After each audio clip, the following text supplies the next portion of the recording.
प्रवचनासाठी निवडलेला विषय की माणसाच्या आयुष्यात अकाली जीवाचा विषय जेव्हा मृत्यूकडे जातो तेव्हा त्याच्या जीवन प्रवासातील अशा नेमक्या कोणत्या गोष्टीमुळं माणसाला सर्वनाशाची अवस्था येते. भगवद्गीतेमध्ये भगवान कृष्ण धर्म आणि धर्माच्या विश्वासार्हता माणसाला जगण्यासाठी प्रवृत्त करतात आणि धर्माचं अज्ञान आणि धर्माविषयी संदिग्धता हे माणसाला मृत्यूकडे ओढवतात. या दृष्टीने एका श्लोकामध्ये भगवद्गीतेमध्ये सुंदर चिंतन झालेलं आहे की माणसाचं सर्वनाश का ओढवतो. भगवान सांगतात ध्यायते विषयान् पुंसः संगतीषु उपजायते संगात् संजायते कामान् कामात् क्रोध अभिजायते क्रोधात् भवति सम्मोहः सम्मोहात् स्मृतिविभ्रमः स्मृतिभ्रंशात् बुद्धिनाशो बुद्धिनाशात् नश्यन्ति. सांगदेव महाराजांच्या तपश्चर्येने पूर्वी झालेल्या या नारायणगाव भूमीमध्ये एक वर्षापूर्वी या एका उमद्या तरुणाचा अंत व्हावा दुर्दैवी घटना जेव्हा माणसाच्या विचारात प्रक्रियेत येते त्यावेळेस माणसाचं डोकं बरी होतं, सुंदर होतं. काय या जीवनाचा असा बुद्धिमान माणसाच्या आयुष्यात शेवट व्हावा. मग ही बुद्धी अशा वेळेस विवेक का करू शकत नाही. बुद्धी अशा ठिकाणी काम का करत नाही. असं एक माणसाच्या मनाला पुढं पडतं. कारण जो क्षण त्या परिस्थितीमध्ये आलेला असतो त्या क्षणभर बुद्धी विवेक शून्य होते. मग तो क्षण जरी विवेक शून्य असेल तर तो शेवटी माणसाच्या नाशाला कारण होतो.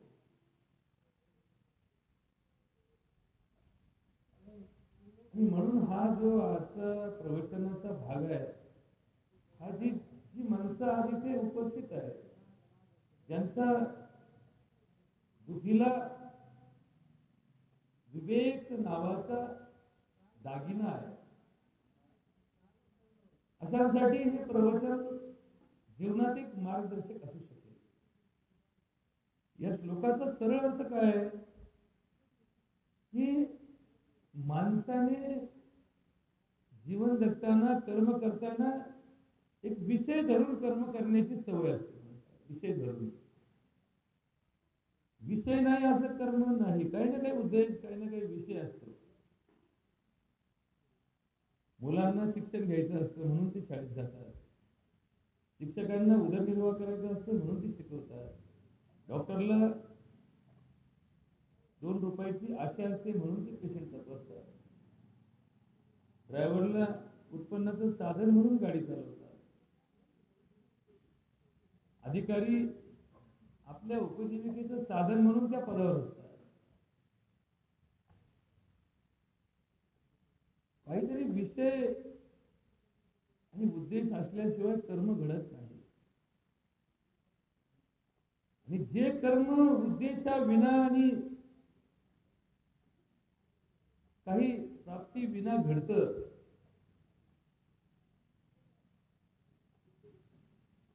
त्याचा परिणाम चिंतनात होत नाही.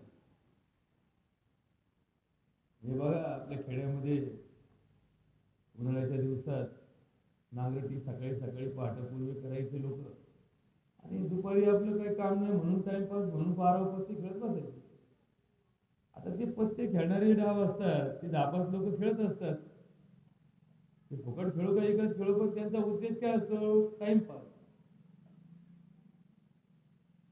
मग त्या खेळाचा त्यांच्या जीवनावर काही परिणाम होत नाही. समजा एखादा डाव हारला म्हणून त्यांनी लगेच डोक्याला हात लावला तर काय हारलं जिंकला त्याच्यासाठी काय तो महत्वाचा विषय नसतो. त्याला काय करायचा असतो? त्याला टाइमपास करायचा असतो. आता हे टाइमपास नावाचं जे दुखणं आहे ना जीवनामधलं, हे सगळ्यात मोठं दुखणं आहे. असे काही लोक आहेत त्यांना वेळच पुरत नाही. त्यांना 24 तास पैकी तुम्ही म्हणले का तुम्हाला सवड कधी येते? मला सवड नाही बाबा, मी 24 तास बिझी. आणि काही लोकांना विचारते मी 24 तास मोकळा आहे, मला काय काम? मग हे दोन प्रवाह वेगळे का? या दोन प्रवाहामध्ये मध्य काय? काही लोक काम करू करू मारायला लागले, काही लोक काम नाही म्हणून वेळे झाले. मग या दोन प्रवाहामध्ये या जीवनाचा मार्ग आपण कुठे चुकतोय का? आपल्याकडनं घडणाऱ्या गोष्टी या चुकीच्या होत आहेत का? याकडे थोडं विवेक बुद्धीने पाहण्याची गरज आहे. म्हणून तर तुकाराम महाराज अभंगामध्ये म्हणतात, क्षणोक्षणी हाच करावा विचार, करावया पार भव सिंधू. नाशवंत देह जाणार सकळ, आयुष्य खातो काळ सावधान. हा जो प्रसंग आहे हा थोडा समजून घेण्याची गरज आहे. आपण जेव्हा जगतो तेव्हा आपल्याला वाटतं आपण मनाचे राजा आहोत. मी आणि माझा विचार, मी आणि माझी बुद्धी, मी आणि माझं भांडवल, मी आणि माझा रस्ता, मला काय घेणं पडलं बाकीच्यांचं. असा कदाचित बुद्धिभेद आपल्या मनामध्ये निर्माण होतो. माझ्याकडे 2 रुपये आहेत, मी मला वाटेल तसे खर्च करेल. माझ्याकडे 2 माणसं आहेत, मी म्हणत त्याच्या पद्धतीने ते काम करतील. ही जी बुद्धीमध्ये असणारी वैचारिक गरिबी आहे, ही गरिबी धर्माने दूर केली. खूप पैशावाला माणूस आहे, धर्म सांगतो तुझ्या पैशाच्या वाटा ठरवण्याचा अधिकार तुला नाही. का नाही? कारण या समाजामध्ये काही रीतिरिवाज आहेत, काही रीती आहेत आणि काही रिवाज आहेत. खूप पैसा आला म्हणजे रीत सोडून चालतं का? समजा शाळेमध्ये 50 मुलं आहेत, 50 पैकी 25 मुलं गरिबाच्या घरातले आहेत, 15 मुलं मध्यमवर्गीय घरातले आहेत, 14 मुलं श्रीमंत घरातले आहेत आणि 1 मुलगा अतिश्रीमंत घरातला आहे. 50 मुलांचा वर्ग भरतो. 1 मुलगा पायी शाळेत येतो, 1 सायकलवर येतो, एकाला आई वडील आणून सोडतात आणि एका मुलाला इतकी विशेष व्यवस्था आहे की त्याच्यासाठी खास मोठी 50 लाखाची गाडी, त्याला ड्रायव्हर, तो ड्रायव्हर शाळेमध्ये पोरग सोडल्यानंतर लघवीच्या सुट्टीत त्या पोरला भेटतो, जेवणाच्या सुट्टीत भेटतो, शाळा सुटल्यानंतर घेतो, घरी आणतो. आता हे दिसायला हे श्रीमंतीचं लक्षण फार सोपं वाटतं तुम्हाला, पण त्या मुलाला ज्या वर्गात बसायचे त्या वर्गातल्या 50 मुलात त्या मुलाला स्वतःला विशेष अशा प्रकारची व्यवस्था जेव्हा निर्माण होते तेव्हा तो मुलगा कुठेतरी त्या 49 पासून बाजूला पडतो. आणि मग जेव्हा तो 49 पासून बाजूला पडतो त्यावेळेस त्याच्या मनात 49 विषयी एक भावना वेगळी असते आणि त्या 49च्या मनात त्याच्याविषयी भावना वेगळी असते. याने काय होतं? तो मुलगा वेगळा पडतो. त्याचा अभ्यास, त्याची एकलकुंडीपणाची सवय, त्याला कदाचित त्याला मार्क चांगले पडतील, तो पासही होईल, तो उद्या कलेक्टर होईल, पण त्याचा स्वभाव कसा होईल? एकलकोंडा होईल, एकटा होईल. मी एकटा असतो, आमच्या वर्गात मी एकटाच बाजूला असायचो, बाकी सगळे एकत्र असायचे. कारण माणसं कधी गोळा होतात? समदुःखी आणि समसुखी नेहमी एकत्र गोळा होतात. तुम्ही कुठे गेले, कोणत्या ठिकाणी, कुठं तुमची ओळख नाही, 100 लोक बसले ना, दिवसभर यांना एकत्र बसवा, संध्याकाळी तुम्ही बघा की असे 5-5, 6-6 लोक एका गोळक्यात बसले असते आणि तुम्ही ते 6 लोकांचा अभ्यास केला ना, तुमच्या लक्षात येईल हे 6 लोक एक तर समदुःखी असतील किंवा समसुखी असतील. म्हणजे माणसाचा हा समत्वाचा जो भाव आहे हा माणसाला आपुलकी निर्माण करतो. एखाद्या गावाला गेले ना, 4 गंजडे बरोबर गोळा होतात, त्यांची काही माझं माईकवर सांगत नाही इथं गांजा फुकणारे कोण कोण आहेत त्यांनी इकडे या, काय नाही, ते बरोबर गोळा होतात, त्यांचं ते बरोबर जमतं, त्यांना ते बरोबर समजतं, त्यांना ते बरोबर कळतं. आणि तुम्ही म्हणाल यांना कळलं कसं हे गांजा फुकतो? अहो त्याला गरज नाही लागत. माणूस ज्यावेळेस एका उद्देशाने एखाद्या दृष्टीकडे पाहतो त्यावेळेस त्याला त्याचं साध्य करण्यासाठी फार काही त्याचा प्रचार प्रसार करण्याची गरज लागत नाही.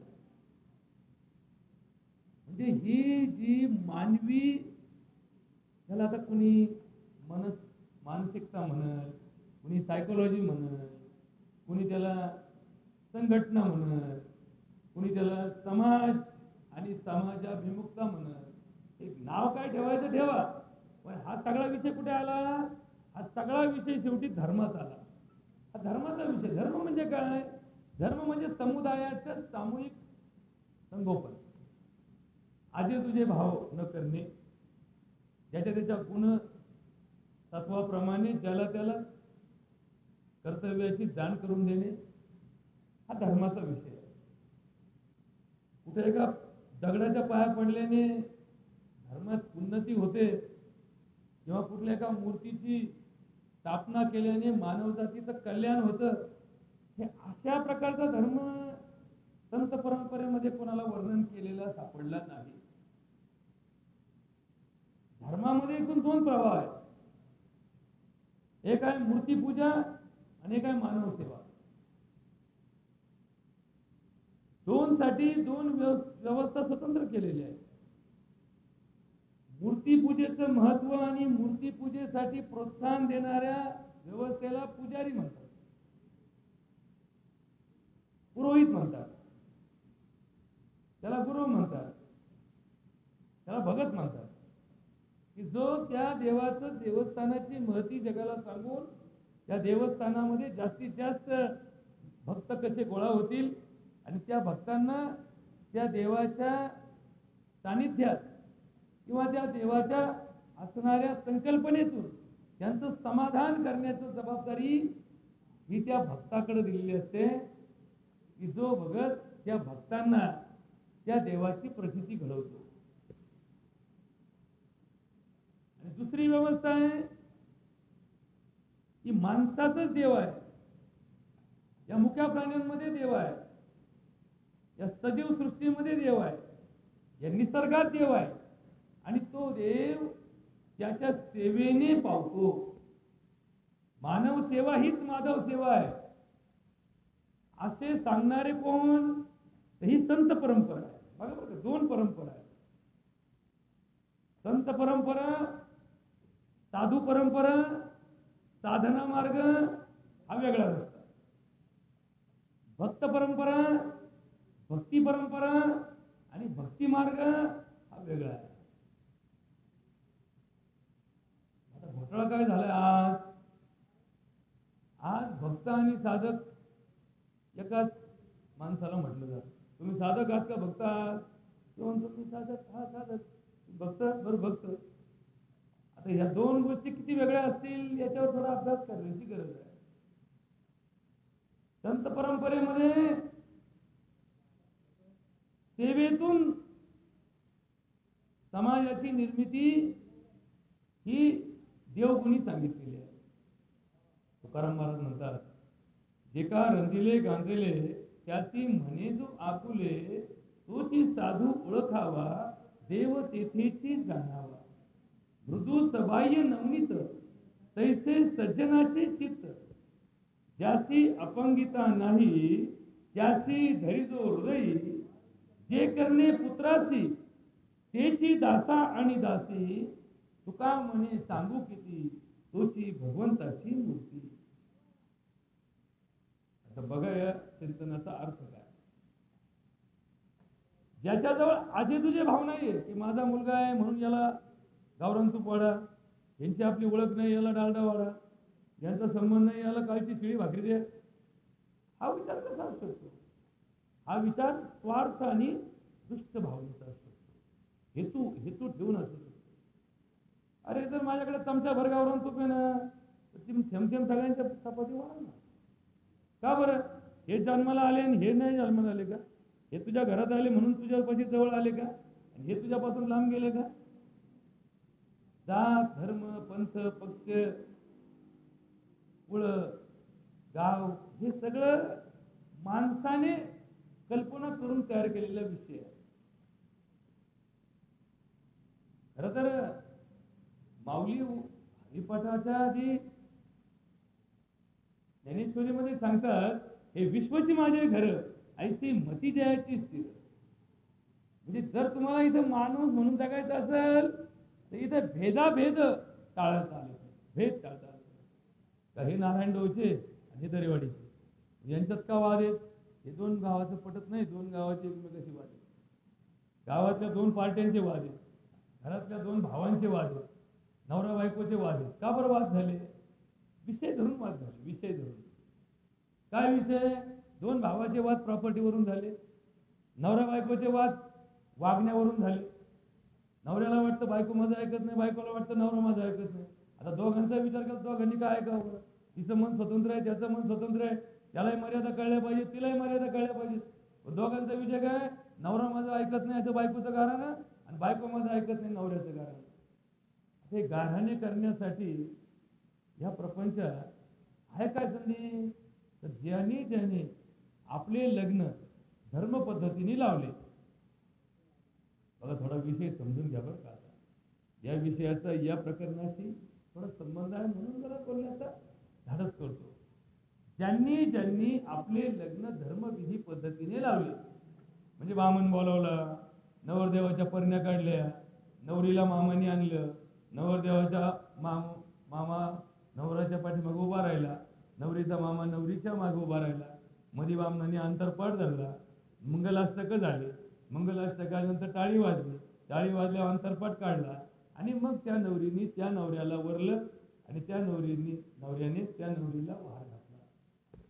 हे सगळे लग्न असेच लागत. 50 लाखाचे लावले तरी तेवढेच लागत ना. सामुदायिक मध्ये गेले तर लग्न असेच लागत. फुकटे लग्न लावून आले, एखाद्या ठिकाणी सामुदायिक विवाह सोहळा गेला, 10,000 रुपयाचं अनुदान शासनाने दिलं, तिथलं लग्न कसं लागत? असंच लागत. आणि तुम्ही पार 50 लाख लोक गोळा केले आणि 500 रुपयाचं ताट जेवणाला ठेवलं, लग्न कसं लागत? असंच लागत. या लग्नात काय तथ्य आहे? या लग्नात काय तथ्य आहे? एका मुलाचं मुलीचे लग्न नाहीये, हा जोडा आहे. कशाचा? लक्ष्मी नारायणाचा जोडा आहे. हा शिव पार्वतीचा जोडा आहे.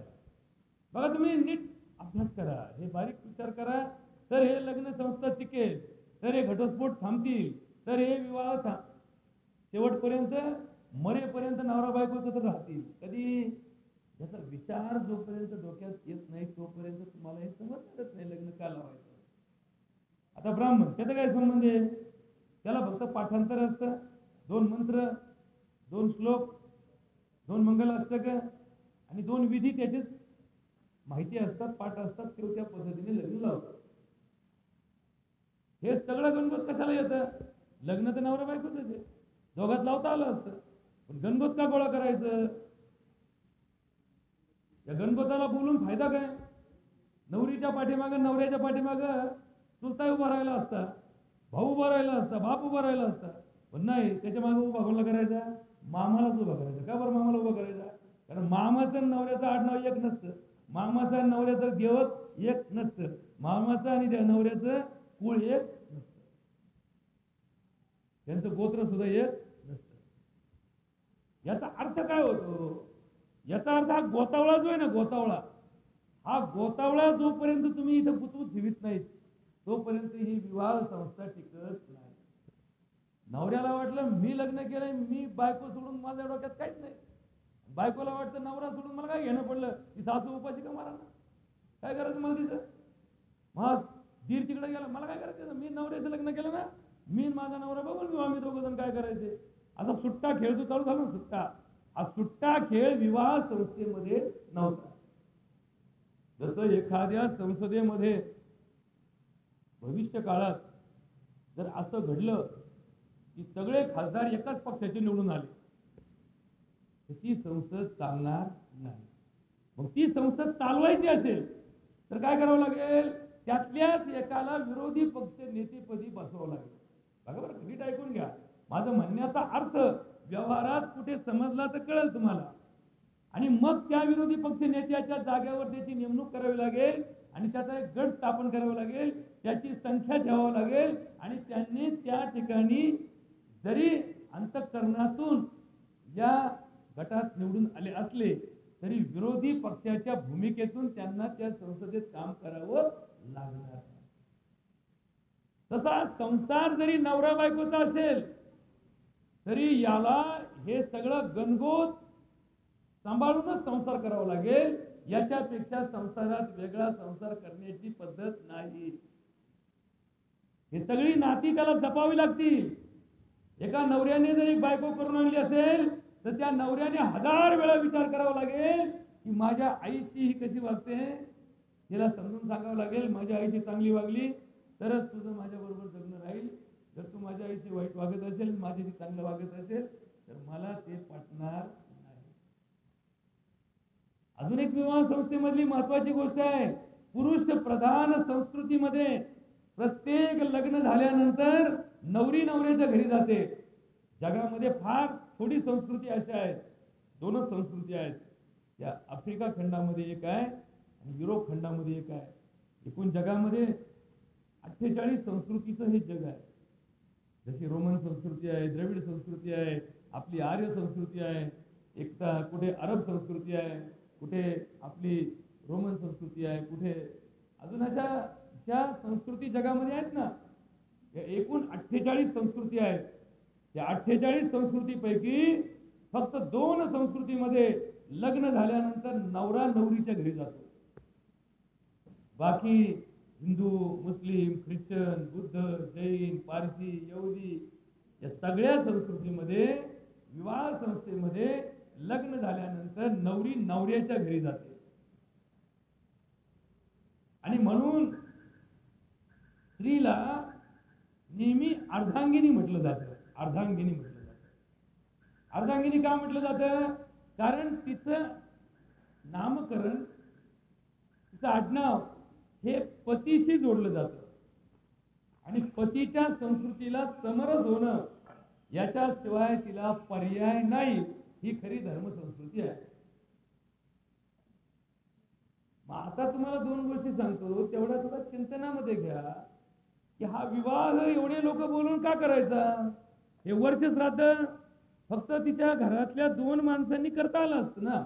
2 माणसांनी फोटोची पूजा करून, त्या 2 माणसांनी त्या फोटोला हार घालून, त्या 2 माणसांनी 2 मिनिटं मौन धरून हा पुण्यवहन वाचनाचा कार्यक्रम झाला असता. मग ही समुदाय का गोळा करायचा?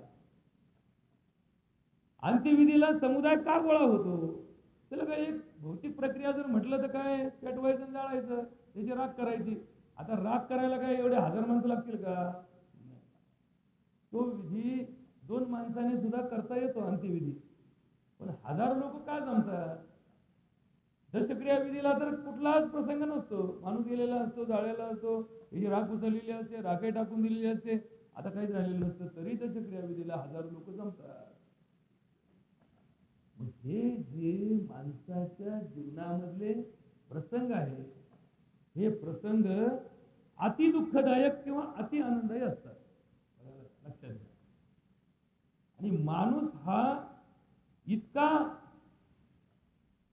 इतका भावनाशून्य नाहीये की हे त्याला सहन करता येईल. माणसाच्या बुद्धीला आणि माणसाच्या अंतःकरणाला अति सुख आणि अति दुःख सहन होत नाही. मग ही सहन करण्याची प्रक्रिया या समाजामध्ये कशा प्रकारे केली जाते? जर तुमच्या मुलीच्या लग्नाचा आनंद 4 लोक येणारी वाढणार असेल तर ती 4 लोक गोळा होतात. का? तुमच्या आनंदाला द्विगुणित करण्यासाठी, आनंदाचा गुणाकार करण्यासाठी. म्हणजे तुमच्या मुलीचं लग्न तुम्ही जे केलं हे थाटामाटात लग्न कधी जाहीर होईल? ज्यावेळेस तो थाट आणि माठ पाहण्यासाठी 1000 लोक जमतील. आता तुम्ही दोघं, तुमचा येईल, तुमची येईनबाई, तुमचा मुलगा आणि तुमची मुलगी, तुमची सून, तुम्ही 5 जणांनी असा खर्च केला, असा खर्च केला आणि त्याची व्हिडिओ शूटिंग काढली, लोकांना दाखवली. म्हणजे बायला भर लग्न झालं बघा. लोक म्हणे काय लग्नाचं बोलवलं नाही, लग्नाचं बोलवलं नाही आम्हाला, आणि तू आता काय दाखवतो म्हणले. लय घातले म्हणजे 1 कोटी रुपये घातले म्हणजे. कशाला घातले म्हणले? काय नाही म्हणले, आम्ही 5 जणांनी आयुष केली म्हणले. काय करतो म्हणजे हा समुदाय, समुदाय आहे ना, समुदाय, या समुदायाचा धर्म आहे. धर्म कुणा एकट्याचा नाही. म्हणून तर तुकाराम महाराज काय म्हणतात? विष्णुमय जग वैष्णवांचा धर्म, भेदा भेद भ्रम अमंगळ. ऐका जी तुम्ही भक्त भागवत, कराल जे हित सत्य करा. कुणाही जीवाचा न गळो मत्सर, वर्म सर्वेश्वर पूजनाचे. तुका म्हणे एका देहीचे अवयव, सुख दुःख जीव भोग पावे. बघा सध्या माणसं उठसूट प्रत्येक छोटा मोठा वाद घेऊन कोर्टात जातात. छोटा मोठा वाद, कोर्ट कचेऱ्या आणि पोलीस स्टेशन या ठिकाणी तुम्हाला गावच्या गावं दिसतात. का जातात? त्यांना त्या वादातून वेळ काढण्याची प्रक्रिया करायची, किंवा या वादामध्ये आपली बाजू योग्य आहे आणि समोरच्याची बाजू चुकीची आहे हे त्यांच्या जीवनातलं साध्य असतं. बरोबर? नीट लक्षात. एक बायको नवऱ्यावरती केस करते. आता लग्न करताना तर कुणी असं कधी म्हटलं होतं का की तुला केस करायला परवानगी दिली जाईल, 4 केसेस तू करू शकशील, 4 केसेस नंतर तुला परवानगी दिली जाणार नाही, असं कोणत्या लग्नात कधी ठराव झालाय? असं कोणत्या एखाद्या विवाह संस्थेमध्ये असं कधी कुठे जाहीर झालंय की तुम्ही काही करा, उद्या तुमचा संसार सुखाचा होईल? प्रत्येक लग्नाच्या विधीमध्ये हे असं जाहीर केलं जातं की देव, ब्राह्मण आणि या वराड्यांच्या साक्षीने आणि थोरा मोठ्यांच्या आशीर्वादाने, आशीर्वादाने यांच्या संसाराचा गाडा शेवटपर्यंत राहो आणि यांचं आयुष्य सुखाचं, समृद्धीचं, भरभराटीचं काय म्हणतात ना. आता हे भाषणं ठोकणाऱ्या लोकांना काय डायलॉग पाठ असते, त्यांना घेणं नाही देणं नाही.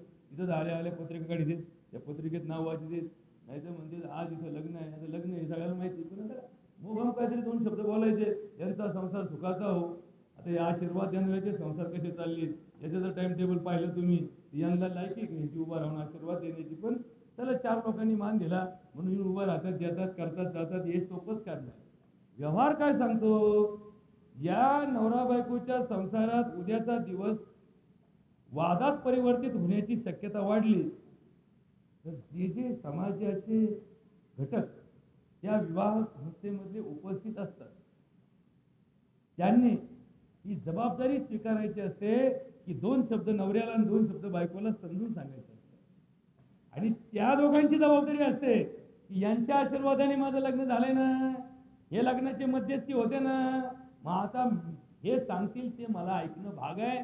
जरी ते मला असं वाटत असेल की माझी चूक नसताना मला माफी मागायला लागतात, माझी काही दोष नसताना माझ्यावर आरोप केला जातोय, तरी परंतु ती संसाराचा गाडा चालवताना कदाचित एखाद्या ठिकाणी तुम्हाला माघारच घ्यावी लागते. आणि ती माघार घेण्याची व्यवस्था लग्न व्यवस्थेमध्ये असते, संस्कारामध्ये असते. जे 16 संस्कार आपल्या धर्माने आपल्या जीवनामध्ये सांगितलेले आहेत, त्या 16 संस्कारामध्ये माणसाला थोड्याफार प्रमाणात जमिनीवर राहण्याची पद्धत सांगितली जाते. तुकाराम महाराज एका अभंगामध्ये म्हणतात, हे जीवन गर्वाने जगणाऱ्या माणसा, हे जीवन अहंकाराने जगणाऱ्या माणसा, या जीवनाला स्वावलंबी समजणाऱ्या माणसा, तुकाराम महाराज एका अभंगामध्ये सांगतात, नीचपणा बर्वे देवा, नसले कुणाचा दावा, महापुढे झाडे जाती, तेथे लवाळे राहती, येता सिंधूच्या लहरी, नम्र होता जातीवरी. तुका म्हणे कळ, पाया धरिल्या नसले बळ. बरोबर का? आपल्याकडे एक म्हण आहे, म्हणे आमचा मराठी बाणा. मराठी बाणा काय सांगतो? कुणीतरी असा एक भ्रम निर्माण केला बरं. मराठी बाणा म्हणजे काय? मोडेल पण वाकणार नाही. आता हे कोणत्या बापाने शिकवलं, कुणी शिकवलं, कोणाला शिकवलं, कधी शिकवलं, कुठंच नाही. कोणत्याच ग्रंथात लिहिलेलं नाही. मोडेल पण वाकणार नाही याला मराठा म्हणतात. कुणी शिकवलं? अरे वाकणं हा धर्म आहे. आम्ही जेव्हा एखाद्या मंदिरात जातो, बघा नीट ऐकून घ्या, ऐकलं तर समजेल आणि समजलं तर उमजेल. आमची जी वयस्कर मंडळी आजही मंदिरात जातात साठेसाहेब, मंदिरात गेल्यानंतर दर्शनाची पद्धत नीट समजून घ्या. दर्शनाला जाताना आधी पायरीच्या बाहेर आपली पादत्राणं काढून ठेवायची. पाण्याची व्यवस्था असेल तर हातपाय धुवून काढायची. बरं, पहिली व्यवस्था. पायातल्या चपला बाजूला काढून ठेवायची. मग ज्या पायरीवरून मंदिरात प्रवेश करायचा त्या पायरीचं दर्शन घ्यायचं. का बरं दर्शन घ्यायचं? कारण मी ज्या समर्पित भावनेने चाललोय ना, समर्पित भावनेला इंग्लिश मध्ये काय म्हणतात? सॅलेंडर. मी कुठे चाललोय? मी सॅलेंडर व्हायला चाललोय. माझ्या पुढे कुणी सॅलेंडर होण्यासाठी मी प्रयत्न करत नाही. मी काय करतोय? सॅलेंडर होतोय.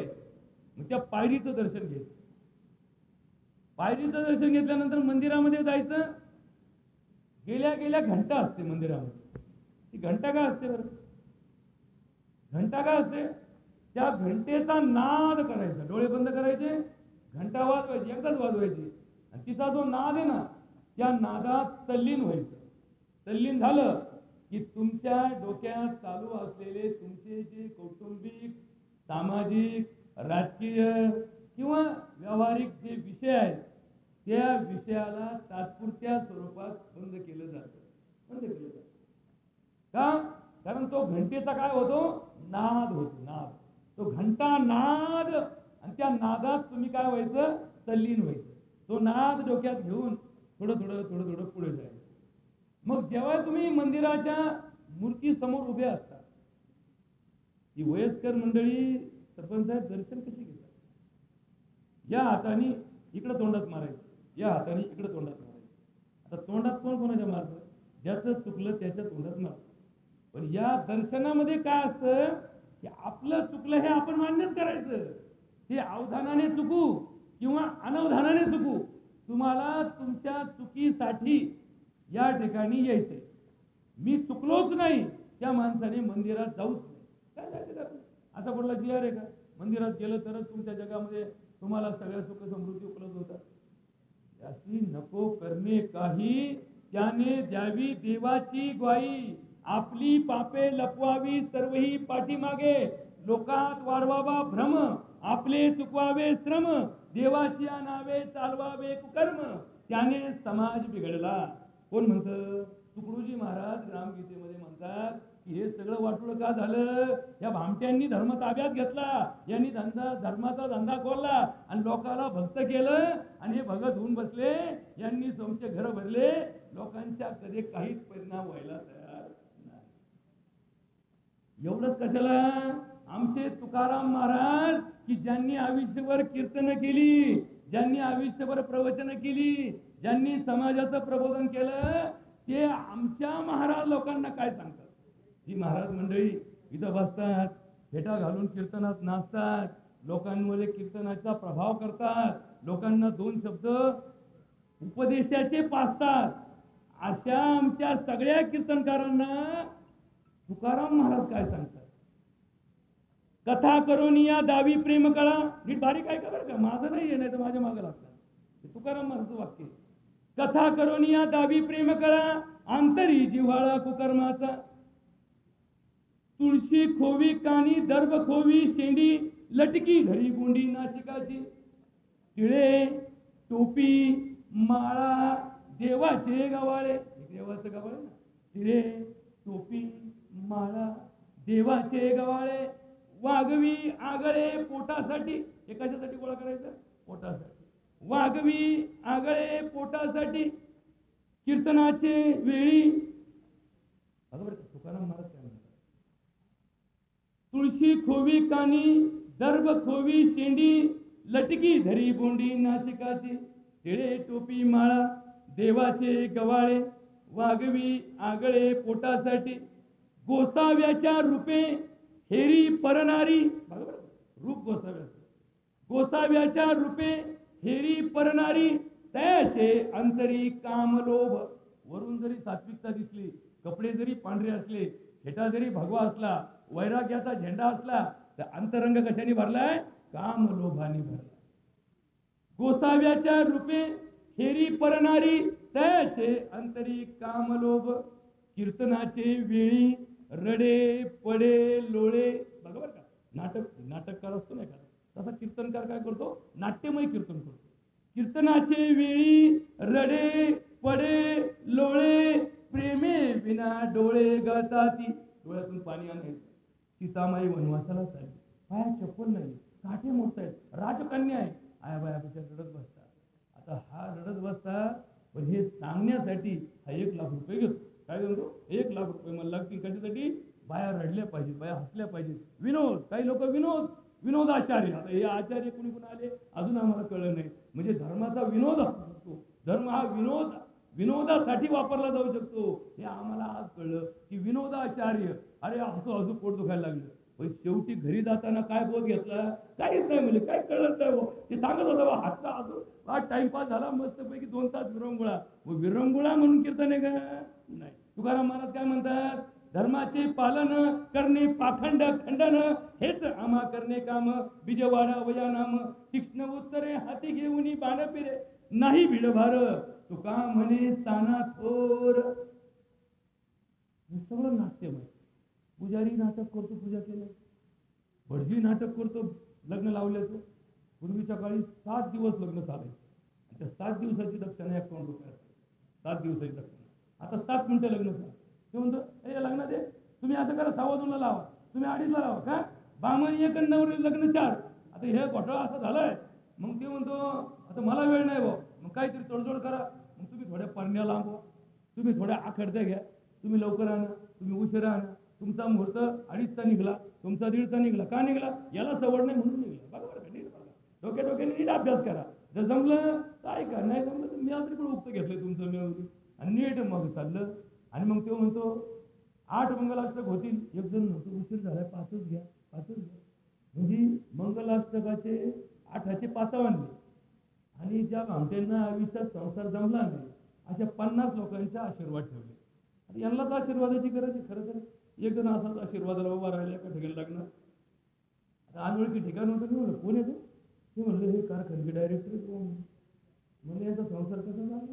म्हणजे यांची पहिली बायको सोडून दिली, दुसरीचा घटस्फोट झाला, आता तिसरीच्या नादी लागली.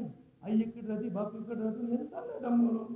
आणि ह्यो आशीर्वाद देतो, यांचा संसार सुखाचा हो, यांच्या संसारात कल्याण हो. आता तुम्हाला कुणी सांगितलं हे उद्योग करायला? हे सांगितलं कुणी? तांदूळ घेतले ना आता. हे तांदूळ कशासाठी घेतले? आशीर्वादासाठीच घेतलेत ना. मग हा आशीर्वाद काय कमी आहे का? नाही म्हणले. अहो तेच आठवून जातात लोक. त्या 10व्याच्या श्रद्धांजली चालू झाल्या ना, ज्यांनी उठाव म्हणा, यांना जाऊन 10 दिवस झाले, 12 वर्ष झाला, सगळ्यांना माहिती 10 दिवस झाली. आणि हे चांगले होते, सगळ्यांना सगळं माहिती आहे बाबा. हे तीनदा ते आणि परत सगळे लोक संपून उठून चालले. शेवटी म्हणतो माझी श्रद्धांजली नाहीच घेतली बरं का तुम्ही. आपण इथं ऐकायला पण थांबलंय का? नाही म्हणले. पण तेवढंच कानावर गेलं असतं, रस्त्याने गेलं असतं. मला पुढे ग्रामपंचायतला उभं राहायचं होतं, आणि उद्या तुझी श्रद्धांजली नसली तर लोक म्हणते भाऊ माझ्या बापाच्या श्रद्धांजली तू नव्हता, मग तुला मतदान कसं करायचं? आता या मतदानाचा याच्या श्रद्धांजलीची काय संबंध आहे? बापाचं मतदान यातून नाव कट झालं, मग कट झालेल्या माणसाची श्रद्धांजली वाहून ज्यांचे नावं राहिले त्याच्यावर काय परिणाम होणार आहे? पण ही बुद्धीच आपली मुळात स्वार्थ बुद्धी. या विवाह संस्थेमध्ये सुद्धा स्वार्थ बुद्धी. आणि मग हे सगळं सांगण्याचं तात्पर्य काय? मग तुकाराम महाराज शेवटी म्हणतात बरं का, कीर्तनाचे वेळी रडे पडे लोळे, प्रेमे विना डोळे गळताती. तुका म्हणे ऐसे मायेचे मैंद. काय शब्द वापरला तुम्हाला आम्हाला? मायेचे मैंद. यांना काय करायचंय? यांना माया गोळा करायची. यांना या माया जालातून बाहेर पडायचं नाही. हे मायेसाठी करतायत. तुका म्हणे ऐसे मायेचे मैंद, त्यांचे पाशी गोविंद नाही नाही नाही नाही. गोविंद आहे कोण? गोविंद नामदेवापाशी नव्हता. गोविंद जनाबाईच्या जात्यावर होता. आता जनाबाईचं जातं काय कुणी टीव्हीला ऍडव्हर्टाईजला लावलं होतं का? नाही. जनाबाईची इच्छा असायची काय, तर देवाच्या दर्शनाला सुट्टी मिळावा. पण जनाबाई काय होती? एकाच्या घरी गुलाम म्हणून कामाला होती, गडी म्हणून, चालकरी म्हणून कामाला होती. तिला सवड नसायची. चालकऱ्याला काय सवड असायचं कारण नाही. आता सालानी लोक काम करायचे पहिले, आता 8 घंट्याच्या गोष्टीचे कायदे आले. आता काम टाळण्यासाठी कायदे, काम करण्यासाठी कायदा काहीच नाही. काम टाळण्यासाठी 11ला ऑफिस उघडलं, 10ला उघडलं का बापानी काय अडवलं का तुला? का 10ला ऑफिस उघडलं तर लोक म्हणतील बा 10ला आता आम्हाला नाही यायचं. अहो तुम्ही रात्रंदिवस चालू ठेवा ना. लोकांची अडवणूक करण्यापेक्षा लोकांची सोडवणूक करण्यासाठी आपण आहोत हे कोणालाच कळणार नाही, कोणालाच समजणार काहीच नाही म्हणलं त्याच्या आज जमणार नाही. अरे हे सगळ्या गोष्टी आम्हाला फक्त स्वार्थ बुद्धीने ज्यावेळेस केल्या जातात त्यावेळेस माणसाला परमार्थ कळतच नाही. स्वार्थ आणि परमार्थ या विरुद्ध बाजू आहेत. जिथे स्वार्थ असतो तिथे परमार्थ घडत नाही आणि जिथे परमार्थ घडतो तिथे स्वार्थाचा विचार होत नाही. आपण काय केलं? आता नवीन संकरित निघालं ना, गाय संकरित ही 50% जर्सी म्हणजे 50% गावरान, म्हणजे अशी संकरित गाय निघाली, संकरित गाड्या निघाल्या, पेट्रोल आणि गॅस दोघांवर चालणारी संकरित गाडी निघाली. तसा माणूस संकरित झाला. कसा संकरित झाला? स्वार्थी आणि परमार्थिक संकरित झाला. हा स्वार्थी आहे आणि परमार्थिक आहे. आता कसं होईल भाऊ माणूस? एक तर दूध असेल किंवा दही असेल, असं या भगुल्यात दूध पाणी दही पाणी असं कोणतं भगुला भरलेलं आहे का कोणाकडं? या अहो काय भारी भगुल आहे, अहो ताई या भगुल्यात दूध पाणी दही पाणी नाही. एक तर त्याच्यात दूध ओतलं, त्या दुधाचं रूपांतर कशात होणार आहे? दह्यात होणार आहे. दह्याचं रूपांतर दुधात करून दाखवलं कुणी? जगामध्ये अशी कोणती प्रयोगशाळा आहे का की त्यांनी असा प्रयोग केला की प्रत्येक दह्याचं रूपांतर दुधात करून दाखवलं? दुधाचं दही केलं पण दह्याचं दूध करू शकले नाही. पुण्यवंतांना पापी करू शकणारे जगात भरपूर प्रयोग आहेत, पण पापातून पुण्य निर्माण करणाऱ्या जगात एकही प्रयोग नाही. चुकलिया चुकतची जाते, काही केल्या सुधरे नाते. चूक झाली की त्या चुकात चूक जोडली जाते. एक पाप लपवण्यासाठी दुसरं काय करावं लागतं? पापच करावं लागतं.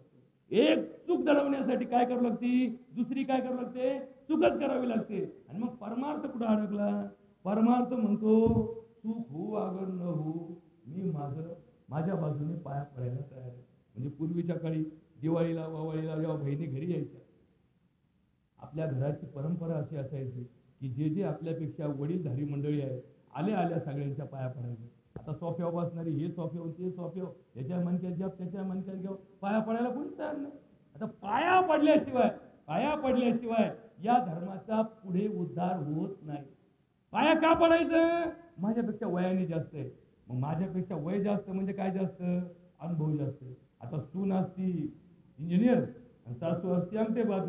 आता ही सून म्हणती यायला या धोडीच्या पाया पडायचं का आता? मग आता काय करता? मग तिला लावता पाया पडायला सासूला तुझ्या. सांग बाबा तू आमचे बाज रे, ही M.Com झालेली आहे, ही ME झालेली, हिच्या पाया पडायचा. आता गंगा उलटी व्हायला लागली की ना, मग आता उलटून पुढं असं करा, सासांना सुनाच्या पाया पडायला लागेल, चला ते तरी करा कमीत कमी. आणि बऱ्याच ठिकाणी सुनाच्या सासू पाया पडते बाई भावाने, पण बाई पोलिसात नाव नको सांगू, असं नको करू, तुझे गुन्हा दाखल करू नको, त्या वकिलाचा सल्ला घ्यायला जाऊ नको.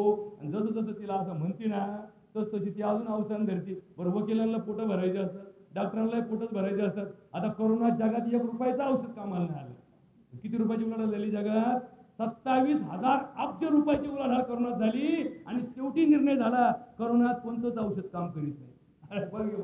आजही तुम्हाला सांगतो चिकनगुन्ह्यात 1 रुपयाचं औषध काम करीत नाही. जा लिहून देतो तुम्हाला, बॉन्डवर लिहून देतो, चिकनगुन्ह्यात 1 रुपयाचं औषध काम करीत नाही.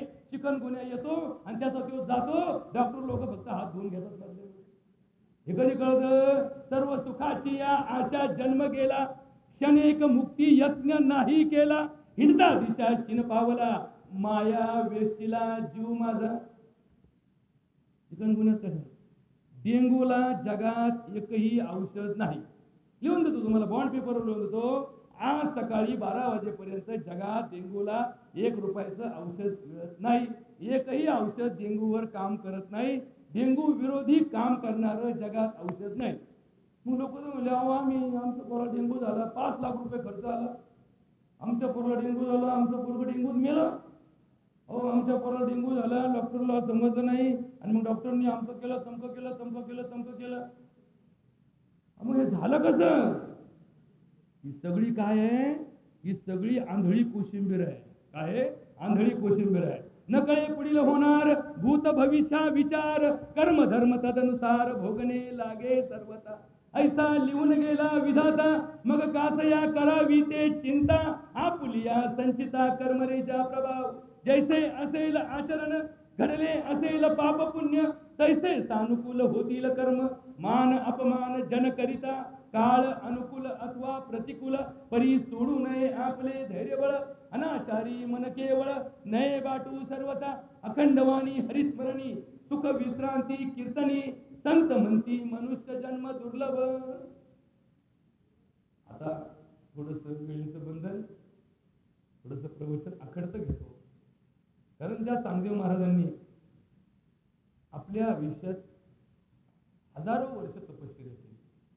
चांगदेव बाबांचं वैशिष्ट्य काय की चांगदेव बाबांचं आयुष्य तपश्चर्येमध्ये गेलं आणि चांगदेव बाबासारख्या तपस्वी माणसाच्या भूमीमध्ये आपण आहोत हे या नारायण डोहकरांचं भाग्य आहे. नाव पण नारायणाला जोडलेलं आहे. तुमच्या गावाचा डोह आहे, पण कशाचा डोह आहे? नारायणाचा डोह आहे. नाही तर डबक्याचे डोह भरपूर असतात जगामध्ये, गटारीचे डोह भरपूर असतात, पण तुमचा नारायणाचा डोह आहे. या आयुष्यात दोनच वाक्य लक्षात ठेवा की तुम्ही किती प्रयत्न केले तर तुमच्या प्राप्तीला मर्यादा आहे. तुम्ही किती कष्ट केले तरी तुम्हाला कष्टाप्रमाणेच तुमचं फळ मिळेल असं नाही.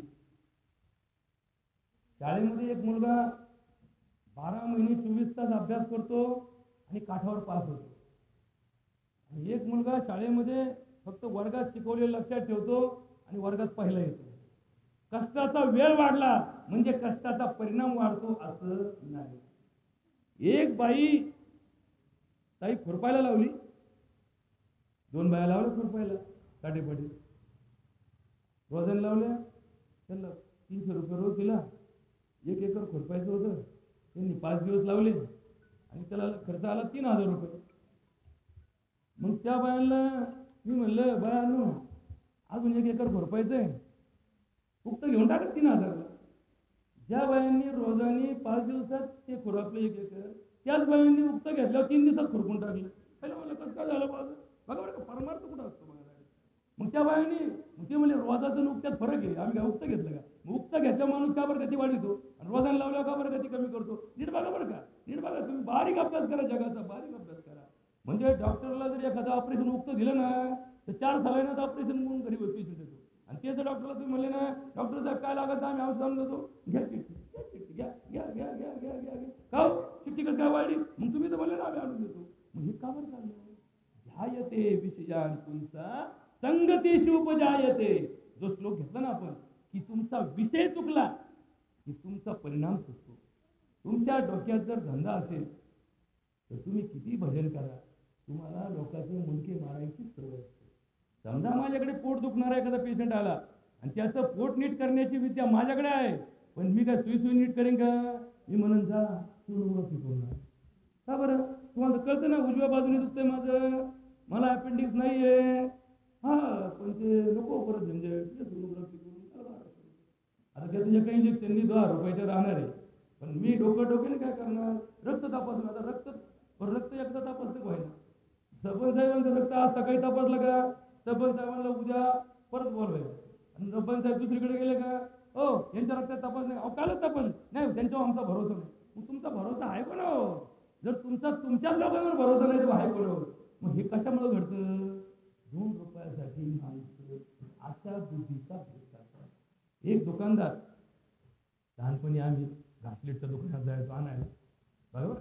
थोडंसं 2 मिनिटं घेतो आपले, कारण आता हे सगळे भ्रष्टाचार निर्मूलनचे लोक इथे काम करतात, त्यामुळे थोडं सांगतो. मी आपला ड्रम घेऊन जायचो आणि ते खूप नाव घासलेट भेटायचं 5 लिटर. आता मला आयुष्यात पहिल्यांदा कळलं, हे शाळा 5वीला 6वीला असेल, ते ड्रम घेऊन जायचो आणि तो दुकानदार काय करायचा, डब्यात घासलेट ठेवायचा आणि तो माप घ्यायचा आणि तिथं खालीवर घासलेट करायचं. म्हणजे घासलेटात 2 प्रकार असतात, वितरण करायचं ते खालीवर करायचं आणि लगेच वाचव 1 2 3 5 माप भरायचं. तो ड्रम गच भरायचा. घरी उत्तर पाहत होतं ड्रमामध्ये, मला खाली कसं काय आलं ड्रमचं घासलेट हो. मग त्यातला निम्मा फेसा असायचा. काय असायचा? फेसा असायचा. मग त्या फेसाने माप भरायचं म्हणून तो घासलेट हलवायचा. म्हणलं तेल हलवणं मी पाहिलं बघ, तेल हलवल्याने कमीत कमी तेल खालीवर राहू शकतं. दूध हलवलं बघ, पाणी नको तरंगायला म्हणून दूध हलवलं बघ, पण प्लेटे हलवा लागत हे मला तेव्हा कळलं. काय वांगडे बोलायची करायची. मग आई काय करायची, मग आईनी पण डोकं लावलं बघा बघा. त्याच्या निर्मूलन काय फक्त सविचार करतात नाही. आई काय करायची, 5 लिटर पाण्याने ड्रम भरायची आणि तिथं खून करून ठेवायची आणि मला 5वीत असताना सांगायची, जा घाटलेट घे, 5 मिनिटं थांब आणि 5 मिनिटं थांबल्यानंतर जर याच्यापेक्षा खाली आलं त्यांना सांग म्हणा आमच्या आईने खून करून दिली, नाही तर मग काय घरी जाणार नाही, तुम्ही चला माझ्या. मग तो काय करायचा, माझ्यापुरते हलवा हलवी बंद करायचा. माझ्यापुरती बरं का, बरं बरं का, डोकं नीट बघा, डोकं नीट बघा माझं. मग माझ्यापुरती हलवा हलवी बंद करायचा. मी गेलो काय चालू झालं वाटतं. बाकीचे सगळे म्हणजे या समाजात जेवढे लोक देवाच्या नादी लागून भोळे भाबडे राहिले, तेवढ्या भामट्या आणि भुरट्या लोकांनी यांचा काही फायदा घेतला. बघा नीट लक्षात ठेवा. त्या पंढरपूरला गेले का, ते बडवे म्हणतो आरसा दाखवायचे 1000 रुपये द्या, ते म्हणतो इकडे पाय लावायचे 200 रुपये द्या, ते म्हणतो देवाचं डोकं टेकवायचे 500 रुपये द्या. आता हा कोणता, ही कोणती ATM मशीन चालू केली. काय म्हणले, भक्त सगळे काय भोळे भाबडे. पण हे भोळे भाबडे भक्त ज्यांच्या मार्फत देवापर्यंत जातात ते भामटे आणि भुरटे निघाल्यामुळं या धर्माची काय लागली, वाट लागली. म्हणून महाराज शेवटी तुम्हाला एकच गोष्ट सांगतो, जिच्याशी लग्न केलं तिच्याशी परत विचारांची प्रतारणा करू नका. नाही तर एखाद्या सिनेमाला जातो, त्या सिनेमाच्या एखाद्या नटीचं पोस्टर पाहतो आणि मनात विचार करतो, अशी जर आपली बायको असती तर. अरे पण तिच्या नवऱ्याला जाऊन विचार, तिची काय हाल चालली ती. ज्या नटीचा तू फोटो पाहिला ना, तिच्या नवऱ्याला विचार की ह्याचं काय चाललंय, मग तुला कळन की तुझं चाललंय ते बरं चाललंय. पण हा असा भ्रमात जगतो. कशात जगतो, भ्रमात जगतो. आणि म्हणून तर नामदेव महाराज म्हणतात, आकल्प आविष्य व्हावे तया कुळा, माझी या सकळा हरीची या दासा, कल्पनेची बाधा न हो कोणे काळी, ही संत मंडळी सुखी असो, अहंकाराचा वारा न लागो राजसा, माझी या विष्णुदासा नामा म्हणे तया असावे कल्याण, जयामुखी निधान पांडुरंग. या भगवंताच्या भक्तीमध्ये फक्त एकच ताकद असते, हा भगवंत तुमचं मन त्यांच्या नामस्मरणाने निर्मळ करतो. मनाला निर्मळ करणारं जगात एकच साधन आहे, ते म्हणजे भक्ती मार्ग. भक्ती मार्गाचा हा जो डामडौल आहे ना सगळा, की लोक म्हणतात आमच्या गावात 7 दिवसाचा सप्ताह आहे, आमच्या गावात 5 वर्षापासून पारायण चालू आहे, आमच्या गावात 50 वर्षापासून आमचा नवचंडीचा यज्ञ चालू आहे. हे सगळं काय केलं जातं, अंतःकरण शुद्ध केलं जातं. आणि अंतःकरण शुद्ध करण्याचं जगात औषध नाही. दवाखान्यामध्ये आलं, डॉक्टर साहेब माझं चित्त शुद्ध करण्यासाठी मला एखादं इंजेक्शन देता का. आता डॉक्टरचं चित्त शुद्ध नाही, हे तुला इंजेक्शन दिलं 2 रुपये मिळायचे म्हणून ते टोचील. पण चित्त शुद्ध आहे का त्याचं, नाही. चित्त शुद्ध कुणाचं, चित्त शुद्ध त्याचं की ज्याची लक्षणं बदलतात. तुकाराम महाराज चित्तशुद्धीचं लक्षण सांगतात, चित्तशुद्ध तरी शत्रू मित्र होती, व्याघ्रहीन खाती सर्पतया, विषते अमृत आघात ते हित, अकर्तव्यनित होय त्यांची, दुःख जे देईल सर्व सुख कळी, होतील शीतल अग्निज्वाळा, आवडेल जीवा जीवाचे या परी, सकळा अंतरी एक भाव, तुका म्हणे कृपा केली नारायणे, जाण जेते येणे अनुभवे. आणि म्हणून महाराज धर्माचं शेवटचं चिंतन सांगतो आणि प्रवचन शिकतो. हा धर्म प्रत्येक कर्माची सुरुवात देवाच्या नावाने करायला सांगतो. सकाळ उठल्या उठल्या पहिल्यांदा कोणाचं नाव घ्या, देवाचं नाव. आम्ही काय करतो, उठल्या उठल्या वसुलीची यादी करतो.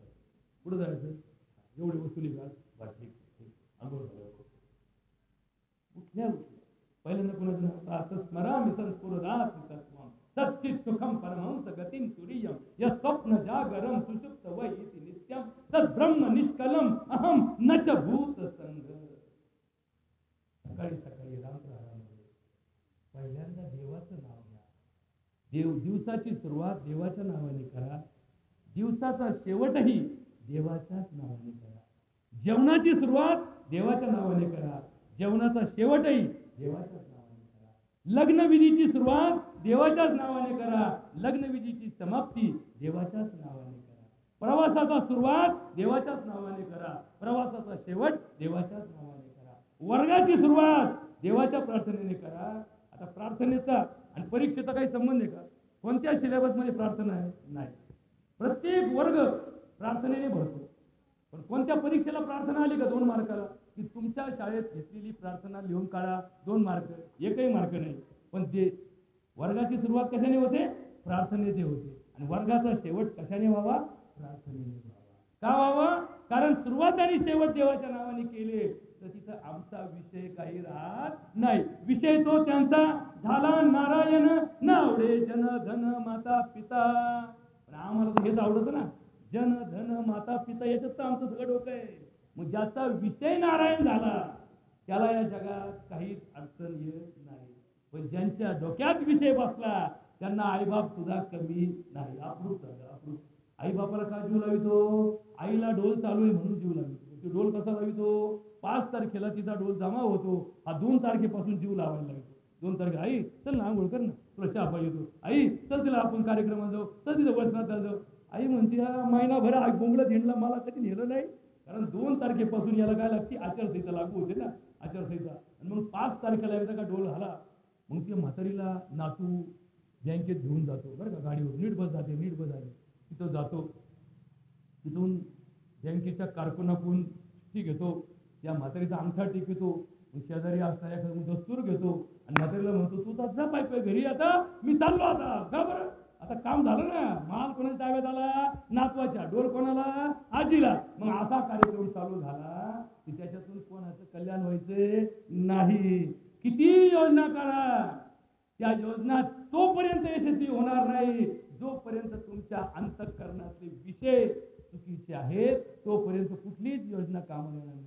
इकडं अनुदानही घेतो, इकडं विमाही मागवतो आणि तिकडं कर्जमाफी करायला सांगतो. बरोबर का? आता या जगात भामट्यांना जगात का किंमत आली? ज्यांनी कर्ज काढलं त्याचं माफ. जो म्हणतो नको कर्ज नको काढायला, मग तो शेतकरी काय म्हणजे हलतोय का? अहो त्यांनी आपल्या घरातले दागिने मोडून पेरलं नाही, म्हणजे तू कर्ज नाही काढलं तुझं माफ होणार नाही. आता कर्ज काढणं हे प्रतिष्ठेचं का झालं? प्रतिष्ठेचं का झालं? कारण काढलेल्या कर्जाला माफी मिळायला लागली. मग आता हा कायदा जेव्हापासून आला ना, माफ करा, या धर्मात एकच कायदा आहे, माफ कुणालाच केलं जात नाही. ज्याने ज्याने पुण्य केलं त्या पुण्याचं फळ त्याला मिळणारच आहे. फक्त कधी जमलं तर या जन्मात मिळेल, नाही जमलं या जन्मात देता आलं देवाला तर पुढच्या जन्मात त्याचं फळ मिळेल. स्वर्गात जागा मिळेल तुम्हाला. का बरं? तुम्ही पुण्य केलं म्हणून. पण त्या पुण्याचं फळ तुम्हाला मिळतं. तसं दुसरं वाक्य लक्षात घ्या म्हणून तुम्ही सांगलं, प्रत्येक पापाचं प्रायश्चित्त तुम्हाला घ्यावंच लागतं. मग ते पाप छोटं असू का मोठं असू, फक्त घोटाळा काय साहेब, ते प्रायश्चित्त कदाचित ताबडतोब ATM मशीन सारखं ताबडतोब, कधी कधी वर्षांनी, कधी कधी 5 वर्षांनी, कधी कधी 5 टपाने, 60व्या वर्षी, 100व्या वर्षी, कधी कधी या जन्मात जर नाही प्रायश्चित्त मिळालं तर पुढच्या जन्मात तुम्हाला ते प्रायश्चित्त घ्यावंच लागतं. प्रायश्चित्तापासून कुणीही मुक्त होत नाही. हा खरा धर्म आहे बरं का. नाही तर आम्ही माफी माफी माफी, याला माफ कर, त्याला माफ कर, पाच खुन्यालाही माफ कर, डाकूलाही माफ कर, चाकूलाही माफ कर, सगळ्यालाच माफ कर. हे माफ करून करून करून करून धर्माची काय लागली वाट लावून टाकली. महाराज आम्ही नको त्याला धर्म म्हणायला लागलो. ही धृती स्मृती विभ्रष्ट कर्मयत करुते अशुभम प्रज्ञापराधम तदुच्यते सर्व एवं प्रकोपनम.